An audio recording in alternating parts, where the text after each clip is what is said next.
All right, this is our Unit 2 video analysis. Again, my name is Ernesto Benitez, along with my partner. Kendle Templeton. And we are going to analyze the IST standards along with our readings, which we've chosen. You want to start off, Kendall? Yeah, well, basically my reading is basically just talking about a way to have teachers and how we need to have teachers facilitate at their job to create content to actually teach the content. So, for example, I was reading, they had this thing called the hybrid teaching, which is the teachers create a lesson and then students use their iPads to explore and learn the lesson on their own, while the teacher just went around the room and kind of guided the students and made sure the students were on task. And so while the teacher was doing that, they also had different type of stations, and then the students would go to different stations, and then one of the stations where we would act with the actual teacher, and the teacher would like teach a lesson at that station, and then the other stations the students were basically learning on their own. And I incorporate something like that in my classroom with one of my special education class. I have a co-teacher, so I'll have the co-teacher be like at the station while I was going around with the students and guiding them and making sure they were on task. So it's just different ways to have students learn in a different type of setting. Okay, and I think going back to the ISTE standards, that satisfies the standards for empowered learning, which is students leverage technology to take an active role in choosing, because they're going from one station to another, and they're along with their iPads, they're kind of choosing what they're kind of learning. You know, they're kind of learning method, their style. Yeah, pretty much. As far as my reading had to do with incorporating technology as far as 3D printing, makerspace, mobile learning, and trying to incorporate those into your classroom. It's kind of like you. If you set it up in stations, you kind of lend yourself to more technology use, especially if you're like if you're on a one-on-one campus or you have cows. It really does allow for you to kind of empower the learner. The learner is kind of leading himself or herself to learn as to their best of knowledge. You know, you're not just kind of sit and get kind of thing. You know, you're allowing them to move around, allowing them to stimulate more muscles, allowing them to utilize different learning methods. I really like the idea of 3D printing incorporated, and also the online assessments. If you do your online assessments, you can kind of assess your students through whatever media that you're using, and you get instant results. You don't have to wait to see what you need to reteach or what you don't reteach. I like the 3D printing idea, which in my article I talked a little bit about 3D printing and making those things available, things which you don't have on a daily basis. You know, things like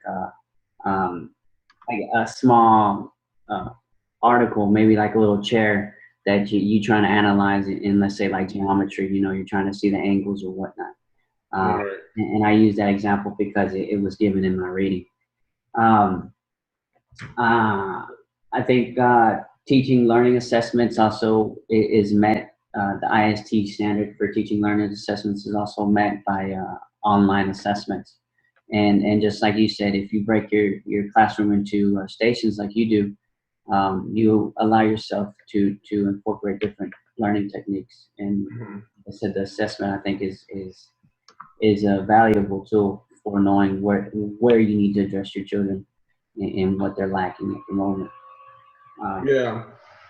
For my article for teaching, learning, and assessment, it was basically more towards the teachers, and it talks about how it's hard for teachers to make the transition to technology if you don't know how to use the technology.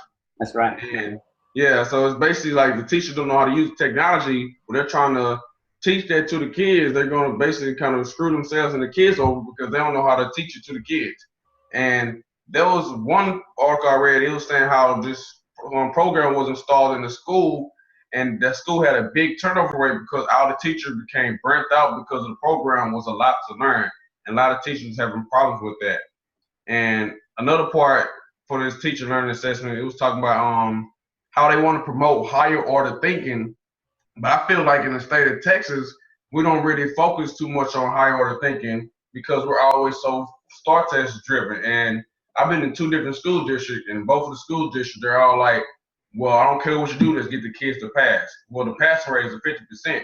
So it's kind of like over here, we're focusing so much on the STAR test that I feel like we're not actually promoting higher order thinking because we're so focused on a paper test. Right. No, I agree. And adding on to that, piggybacking for closing statements, I think everybody should try a blended classroom, even if it's just starting to incorporate, formal assessments online.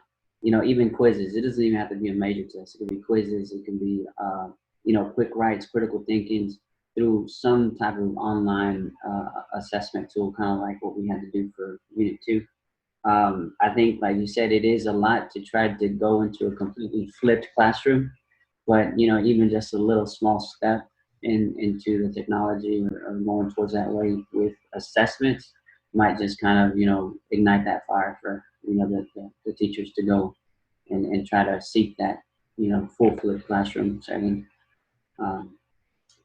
So I think we pretty much hit it. If you have anything else to add, you can feel free to. Well, I know from one last part for the excellence in professional practice. My article was basically talking about trying to make sure the teachers are being professional in their teaching and just basically doing their job.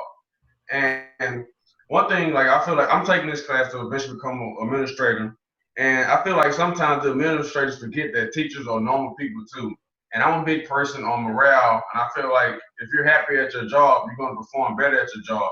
So when I become an administrator, I want to make sure the morale of the school and my teachers are good. And I believe the way to increase the morale of the school is by being a leader and not a boss.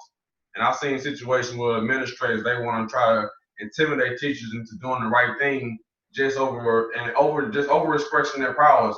And if you intimidate somebody, you intimidate the teacher, they're gonna do their job, but the teacher won't be as successful unless they're doing their job because they want the kids to be successful. So I feel like when you want to practice professional settings and whatnot, the goal is you want teachers to be happy with what they're doing, and you want them to practice that on their own, not you forcing it down their throat. And I feel like we got to find a way to basically install that into the teachers without coming off as a boss, Right, or a leader. right. No, I agree. I agree. As far as me, I think I'm pretty much set, man. All right. So we're gonna sign off for this Unit 2 analysis, and we will see you for Unit 3. Unit 3. Thank you very much.